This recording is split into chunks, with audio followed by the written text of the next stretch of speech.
تبارك الذي بيده الملك وهو على كل شيء قدير الذي خلق الموت والحياة ليبلوكم أيكم أحسن عملا وهو العزيز الغفور.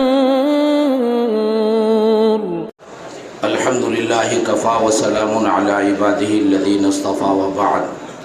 اعوذ باللہ من الشیطان الرجیم. بسم اللہ الرحمن الرحیم. ومن يطع الله والرسول فأولئك مع الذين أنعم الله عليهم من النبيين والصديقين والشهداء والصالحين وحسن أولئك رفيقا. حضرات طلبہ عزیز، اساتذہ عظام، اللہ رب العزت کی عادت ہے کہ اللہ رب العزت نے جو قوانین اس دنیا کے اندر بھیجنے ہیں ان کا ذریعہ اور ان کا وسیلہ انبیاء کرام علیہم السلام کو بنایا ہے. رشد و ہدایت ہو، علم و ہنر ہو، جو بھی کچھ اللہ رب العزت نے خیر کی چیزیں اس دنیا کے اندر بھیجی، اولین درجے میں واسطہ اپنے بندوں کے اور اپنے درمیان انبیاء علیہم السلام کو بنایا ہے. اور ان تمام میں جو واسطے آئے، سب سے اہم، سب سے برتر، سب سے مقدس جناب محمد الرسول اللہ صلی اللہ تعالی علیہ وسلم ہیں. اور اللہ رب العزت کا کرم اور اس کا فضل ہے کہ ہم رسول اکرم صلی اللہ علیہ وسلم کے امتی ہیں. جناب محمد الرسول اللہ صلی اللہ تعالی علیہ وسلم ہی اصل منبع خیر ہیں. ہر خیر رسول اکرم صلی اللہ علیہ وسلم کے توسط سے اس دنیا میں ہمیں آج میسر آ رہی ہے. جناب رسول اکرم صلی اللہ علیہ وسلم نے اس کی ترجمانی کرتے ہوئے ایک جگہ ارشاد فرمایا کہ اوتیت علم الاولین والآخرین، کہ سارا علم جو دنیا میں اللہ رب العزت کو بھیجنا ہے وہ تمام کا تمام اکٹھا کر کے تنہا مجھے دے دیا گیا ہے.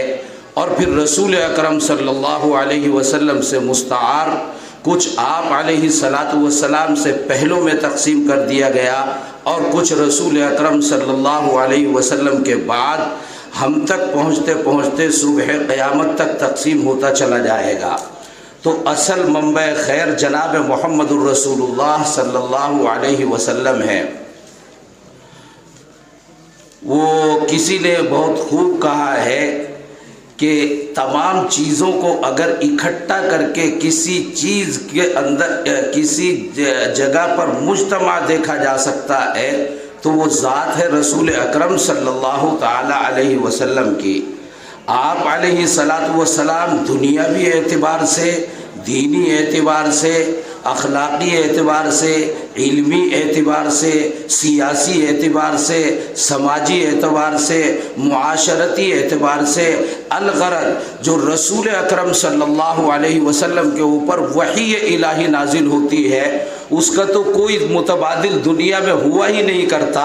لیکن رسول اکرم صلی اللہ علیہ وسلم کی شریعت میں جو فراست اللہ رب العزت نے رکھی وہ بھی عجیب و غریب انداز کی تھی. الغرض رسول اکرم صلی اللہ علیہ وسلم نے اس دنیا سے پردہ فرمانے سے پہلے جانے سے پہلے اپنے بعد ایسی شخصیات سازی فرمائی ہے اور ایسی اہم ترین اور مقدس شخصیتیں چھوڑی ہیں کہ جن کا نام لیتے ہوئے ذرا آج رعب پڑتا ہے. صحابہ رضی اللہ تعالی علیہم اجمعین. اور یہ وہ ہیں کہ جن کے بارے میں قرآن کریم نے کہا کہ مع النبیین من النبیین والصدیقین والشہداء والصالحین وحسن اولئک رفیقا. اللہ رب العزت کے انعامات اولا نبیوں کے اوپر ہیں اور ثانوی درجے میں صدیقین میں ہیں. صدیقین میں امام رازی علیہ الرحمہ لکھتے ہیں کہ صدیق نام اصل اس کا ہے جو من عن بغیر کسی شک کے، بغیر کسی شبے کے، بغیر کسی خلجان کے رسول اکرم صلی اللہ علیہ وسلم کی ہر بات کی تصدیق کرتا ہے، اور تمام صحابہ رضی اللہ تعالی عنہم اجمعین بغیر کسی خلجان اور شک و شبے کے رسول اکرم صلی اللہ علیہ وسلم کی تصدیق کرتے تھے۔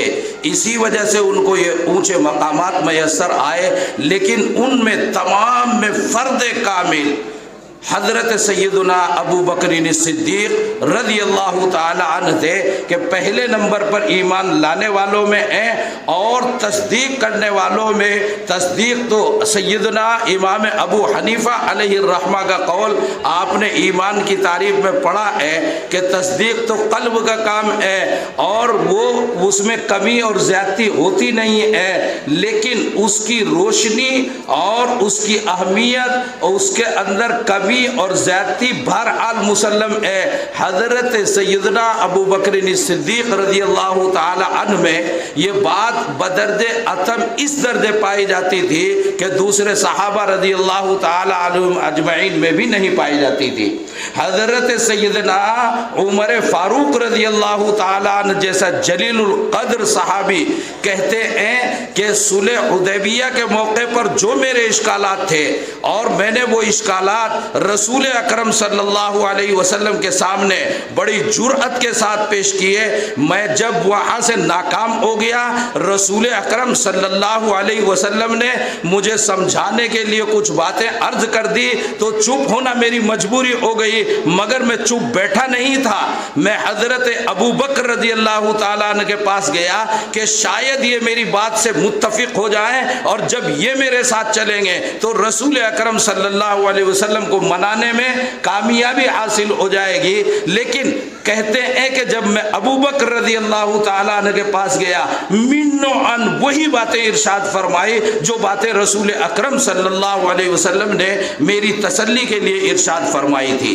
مجھے کہنا یہ ہے کہ صحابہ رضی اللہ تعالیٰ عنہم اجمعین کی ایک جماعت ہے، رسول اکرم صلی اللہ تعالیٰ علیہ وسلم ہے، آپ تو مستجمع ہیں، آپ کو اللہ رب العزت نے الگ الگ تمام اوصاف اکٹھے کر کے عطا فرمائے تھے، لیکن آپ کے بعد کوئی شخصیت دنیا میں ایسی نہیں تھی جو تمام کمالات کو یکجا اکٹھا کرتی ہو، تو کمالات تقسیم ہوتے چلے گئے، تقسیم ہوتے چلے گئے، تقسیم ہوتے چلے گئے۔ صحابہ رضی اللہ تعالیٰ عنہم اجمعین میں کسی میں کوئی رنگ غالب ہے، کسی میں کوئی رنگ غالب ہے، کسی میں کوئی رنگ غالب ہے، لیکن ہر رنگ رسول اکرم صلی اللہ علیہ وسلم کا ہے۔ صبغۃ اللہ ومن احسن من اللہ صبغہ۔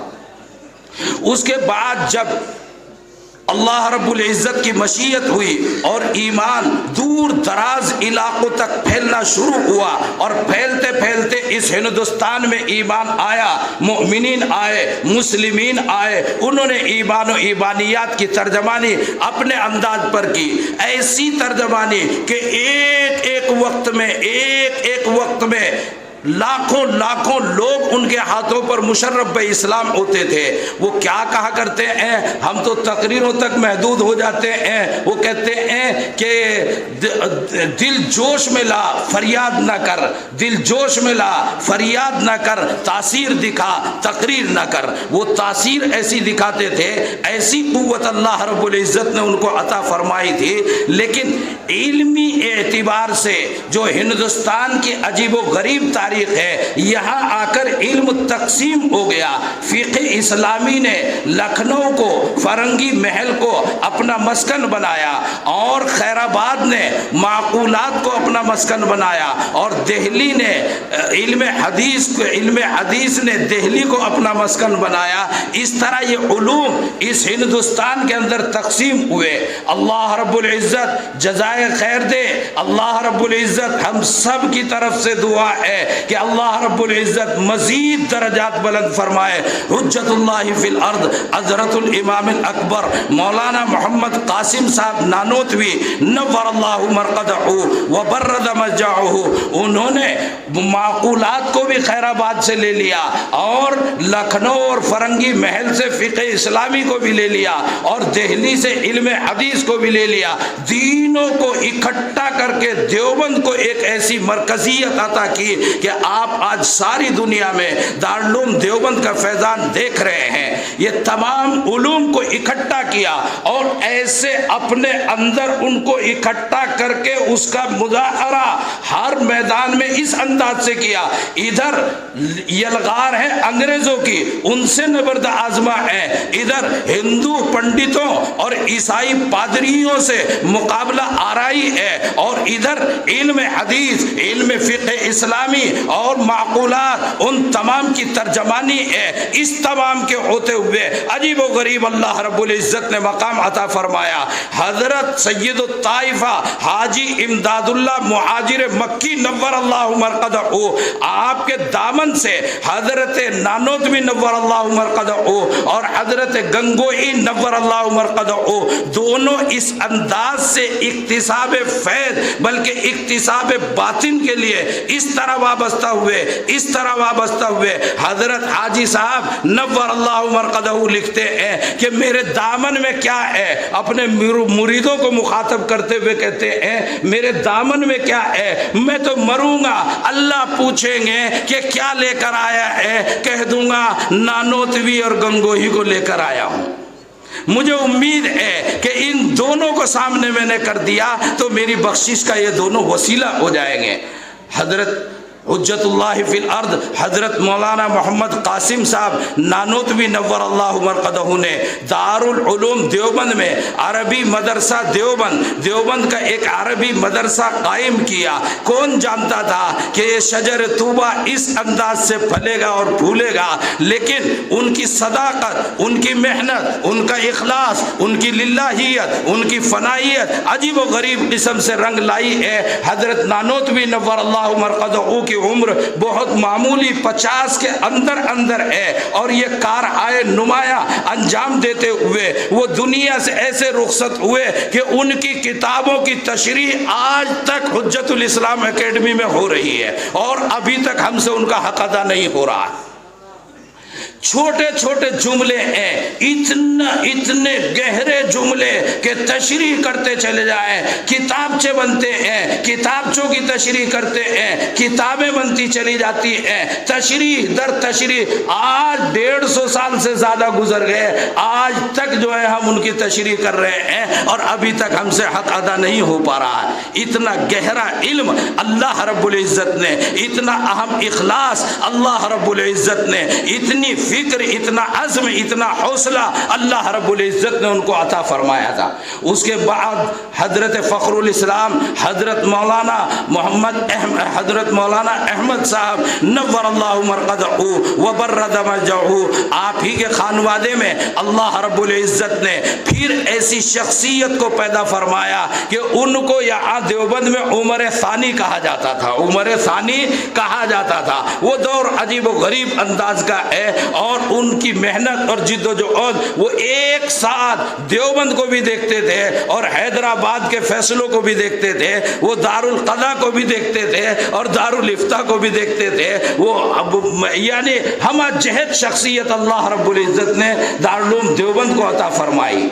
زمانہ آگے بڑھتا چلا گیا اور پھر ماضی قریب کہیے کہ حضرت حکیم الاسلام حضرت مولانا قاری محمد طیب صاحب نور اللہ مرقدہ وبرد مضجعہ، آپ کو اللہ رب العزت نے طویل زمانہ بھی ترجمانی کے لیے عطا فرمایا، اور حضرت حکیم الاسلام نور اللہ مرقدہ کو میں کل بھی کہیں عرض کر رہا تھا کہ آج بھی وہ کوشش ہے کہ اگر اگر ذرا گہری نگاہوں سے حضرت حکیم الاسلام علیہ الرحمہ کی ایک تقریر من و عن اچھی طرح کئی مرتبہ پڑھ لیتا ہوں تو 10 تقریریں تیار ہو جاتی ہیں.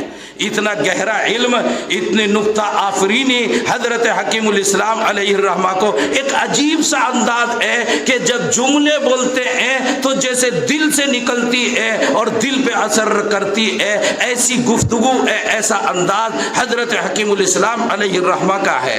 حضرت حکیم الاسلام علیہ الرحمہ ایک ساتھ مدرس بھی تھے، خطیب بھی تھے، مدبر بھی تھے، منتظم بھی تھے، ہمہ جہت شخصیت. اور یہ جو دارالعلوم دیوبند کی ترجمانی حضرت حکیم الاسلام علیہ الرحمہ نے کی، ایسا کوئی عنوان دے دو، اس عنوان پر تفصیل کرتے کرتے کرتے کرتے حضرت نانوتوی اور دارالعلوم دیوبند ایسی وابستگی قائم فرماتے ہیں، ایسی ہم آہنگی دکھائی دیتی. حضرت نے ایسی ترجمانی دارالعلوم دیوبند شجر طوبہ، شجر طوبہ، اگر شجر طوبہ ہے تو اس میں دخل ہے بڑا 50% سے زیادہ کہیں حضرت حکیم الاسلام حضرت مولانا محمد طیب صاحب نور اللہ مرقدہ وبرد مجاعہ کو. اس سے آگے بڑھے عجیب و غریب صورتحال پیش آئی. اس سے آگے بڑھتے بڑھتے بڑھتے بڑھتے عجیب قضیے دیوبند نے دیکھے ہیں، عجیب داستانیں دیوبند نے چھوڑی ہیں. علی یعذ باللہ ثم علی یعذ باللہ، یا تقسیم در تقسیم ہوتے ہوئے. لیکن دارالعلوم دیوبند کی بعض آبادکاری کے لیے حضرت خطیب الاسلام حضرت مولانا محمد سالم صاحب قاسمی نور اللہ مرقدہ وبرد مجاعہ، ہمارا ربع صدی کا دور ہے. ہم نے قریب سے حضرت کی شخصیت کو دیکھا ہے. حکیم الاسلام کو سنا، فخر الاسلام کو سنا، حجت الاسلام کو پڑھا اور سنا. لیکن حضرت خطیب الاسلام رئیس المتکلمین حضرت مولانا محمد سالم صاحب قاسمی نور اللہ مرقدہ وبرد مجاعہ، اور آپ کا دایاں ہاتھ الایمن فالایمن حضرت فخر المحدثین ابن انور علامہ انظر شاہ صاحب کشمیری نور اللہ مرقدہ وبرد مجاعہ، دونوں شخصیتوں کو قریب سے دیکھا ہے. جبال علم تھے اور اس سے آگے بڑھ کر جبال عزم تھے، جبال حوصلہ تھے. ان کو اللہ رب العزت نے ایسے وقت پر جب اچھوں کے قدم ڈگمگاتے ہیں اور اچھی طاقتیں جواب دے جاتی ہیں، اس وقت ان کو اللہ رب العزت نے وہ عزم اور حوصلہ عطا فرمایا تھا جس کی ترجمانی یہ دارالحدیث اور یہ دارالعلوم وقف کے در و دیوار کر رہے ہیں. عجیب و غریب شخصیتیں اللہ رب العزت نے عطا فرمائی. اور نام میں تھوڑی سی تبدیلی نہیں، بلکہ جو نام کے اندر دبے ہوئے الفاظ تھے جو آپ محذوف کہتے ہیں کہ المحذوف کالمذکور، المحذوف کالمذکور. پیر صاحب نے ہمیں خوب سکھایا ہے المحذوف کالمذکور، کہ کبھی کبھی کچھ محذوف ایسے ہوتے ہیں کالمذکور ہوتے ہیں، وہ کبھی کبھی مذکور ہی ہو جاتے ہیں. یہ دارالعلوم دیوبند یہی اصل وہی تو دارالعلوم دیوبند، وہی دارالعلوم دیوبند. میں عرض کر رہا ہوں ذرا سمجھیے طلبہ عزیز، آپ کے جملے کبھی کبھی احتیاط کے خلاف ہوتے ہیں، سنیے. اور پوری قوت کے ساتھ کہنا چاہتا ہوں، میرے اکابر علماء یہاں پر بیٹھے ہوئے ہیں، حضرت محترم صاحب دامت برکاتہم، حضرت شاہ صاحب دامت برکاتہم. جرأت نہیں کرنی چاہیے تھی، مگر مجھے جرأت کا حق دیجئے، کہنے دیجئے کہ دارالعلوم دیوبند جہاں آپ بیٹھے ہوئے ہیں یہ وہی دارالعلوم دیوبند ہے جس کی بنیاد رکھی تھی حجت الاسلام حضرت مولانا اور حضرت حجت الاسلام حضرت مولانا محمد قاسم صاحب نانوتوی نور اللہ مرقدہ نے، جس کی آبیاری کی تھی حضرت گنگوئی فقیہ النفس حضرت مولانا رشید احمد گنگوئی نور اللہ مرقدہ نے. معاملہ یہی تھا کہ یہ وقف علی اللہ ہے، بس اس لفظ کو جو محذوف تھا نکال کر باہر ہم نے رکھ دیا اور ہم نے کہا دارالعلوم وقف دیوبند، دارالعلوم وقف دیوبند. حضرت خطیب الاسلام حضرت فخر الاسلام حضرت خطیب الاسلام جب بولتا ہوں، حضرت مولانا محمد سالم صاحب قاسمی نور اللہ مرقدہ، حضرت فخر الاسلام جب بولتا ہوں تو حضرت علامہ انظر شاہ کشمیری نور اللہ مرقدہ وبرد مجاعہ. اللہ رب العزت نے ان کو بڑا عزم بڑا حوصلہ عطا فرمایا تھا. لیکن اللہ رب العزت کی عادت ہے، بڑے چلے جاتے ہیں اور حضرت خطیب الاسلام نور اللہ مرقدہ بہت مرتبہ ان کی زبانی سنا، کبرنی موت کبراکم، کبرنی موت کبراکم، کہ تمہارے بڑے چلے جاتے ہیں ہمیں بڑا بنا جاتے ہیں۔ یہ نسلم بعد نسل، اللہ رب العزت کی عادت ہے، یہ دنیا یوں ہی چلتے رہنا ہے۔ اللہ رب العزت نے حضرت خطیب الاسلام حضرت مولانا محمد سالم صاحب قاسمی نور اللہ مرقدہ کے بعد بڑے واقعتاً، نام تو عجیب و غریب ہے، میں نے پتہ نہیں کہ کتنے سال 20-30 سال پہلے لغت میں اٹھا کر دیکھا تھا کہ سفیان کا لفظ کس معنی میں ہوتا ہے، تو وہ کشتی کے ملاح کو کہتے ہیں، وہ کشتی کے ملاح کو کہتے ہیں، کشتی بان کو کہتے ہیں، جو کسی کشتی کو لے کر کنارے تک پہنچنے کی صلاحیت رکھتا ہو اس کو محمد سفیان کہتے ہیں۔ اللہ رب العزت نے ہمیں موجودہ محتمم کی شکل میں نمونہ اسلاف حضرت مولانا محمد سفیان صاحب قاسمی دامت برکاتہم العالیہ، اور اسی طرح ابن انور پھر ابن انور حضرت علامہ انظر شاہ کشمیری نور اللہ مرقدہ کی جانشینی میں ہمارے برادر محترم حضرت مولانا سید احمد خضر شاہ صاحب مسعودی دامت برکاتہم العالیہ، اسی انداز سے حضرت محتمم صاحب علیہ الرحمہ، حضرت شاہ صاحب علیہ الرحمہ کبھی تشریف فرما ہوا کرتے تھے، اب انہیں نہ دیکھا ان کی آنکھوں سے انہیں دیکھ رہے ہیں، اور اللہ کا کرم ہے کہ دارالعلوم وقف دیوبند ترقی در ترقی، ترقی در ترقی آپ دیکھ رہے ہیں۔ آپ تو گھر کے اندر کے افراد ہیں، طلبہ عزیز ہیں، آپ کو پتا ہے کہ یہاں کے شعبے جات کس طرح ترقی کرتے ہوئے چلے جا رہے ہیں، کیا ان کا معیار ہے، کیا ان کا انداز ہے، اور اللہ جزائے خیر دے ان نوجوان عالم دین محترم مولانا ڈاکٹر محمد شکیب صاحب قاسمی کو اللہ رب العزت جزائے خیر دے اور عزم و حوصلے عطا فرمائے، کہو نا آمین، اور عزم حوصلے اللہ رب العزت عطا فرمائے۔ انہوں نے 4 چاند لگا رکھے ہیں، ان کی محنت انہی کا حصہ ہے۔ میں تو کہا کرتا ہوں کہ بھائی ہم بھی تھک جاتے ہیں، لیکن اسٹیل باڈی اور اسٹیل کا عزم و حوصلہ اگر کسی کو ملا ہو تو مولانا محمد شکیب صاحب ہیں۔ دعائیں بڑوں کی ہے، سرپرستی بڑوں کی ہے، سربراہی بڑوں کی ہے، مگر عزم اور حوصلہ اور قوت عمل جو ہے محترم مولانا ڈاکٹر محمد شکیب قاسمی دامت برکاتہم العالیہ کی ہے۔ تقریر طویل نہ ہو جائے، حضرت محتمم صاحب تشریف فرما ہے، تمہید مختصر سی تمنا مختصر سی تھی مگر تمہید طولانی، کہیں دیر نہ ہو جائے۔ دوسری قسط جو ہے ختم بخاری کے لیے روک لیتا ہوں، انشاءاللہ ثم انشاءاللہ سما خراشی پھر ہوگی۔ عرض کرتا چلوں کہ یہ جلسے انعامیہ ہے، وَمَن يُطِعِ اللَّهَ وَالرَّسُولَ فَأُولَٰئِكَ وَمَن يُطِعِ اللَّهَ وَالرَّسُولَ، اطاعت شرط ہے انعامات کے لیے، اطاعت شرط ہے انعامات کے لیے، اور اطاعت میدان علم میں بھی ہوگی اور میدان عمل میں بھی ہوگی، میدان علم میں بھی ہوگی، میدان عمل میں بھی ہوگی۔ میں کہا کرتا ہوں دارالعلوم دیوبند کا امتیاز شریعت و طریقت کو جمع کر دینا ہے۔ ایک طرف شریعت کی ترجمانی ہے، ایک طرف طریقت۔ طلبہ عزیز، آپ کے اساتذہ یہ تشریف فرما ہے، آپ قریب سے دیکھتے ہیں، آپ کو اہمیتوں اور عظمتوں کا پتہ نہیں ہے۔ حضرت محتمم صاحب نے، حضرت شاہ صاحب نے ایسی شخصیتوں کو لا کر جمع کیا ہے کہ انشاءاللہ کہتا ہوں جس کے دامن سے وابستہ ہو جاؤ گے کامیاب ہو جاؤ گے۔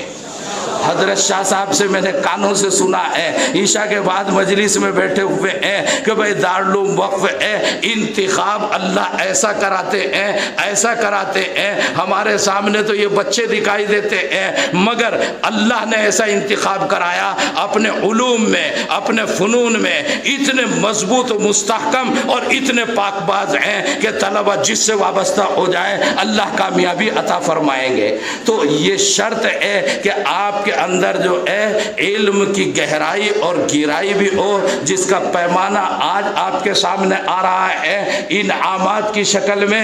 جن کے پاس گہرائی اور گہرائی نہیں ہوگی وہ علم سے محروم رہیں گے اور اس سے انعامات سے محروم رہیں گے، اور جن کے پاس گہرائی اور گہرائی ہوگی ان کو آج انعامات سے نوازا جائے گا۔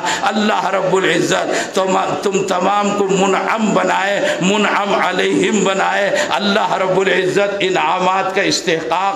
اور ایک میں ہمیشہ آپ کو تلقین کرتا ہوں کہ یہ ظاہری انعامات آپ کے باطن کے اوپر اثر انداز ہونے ضروری ہے.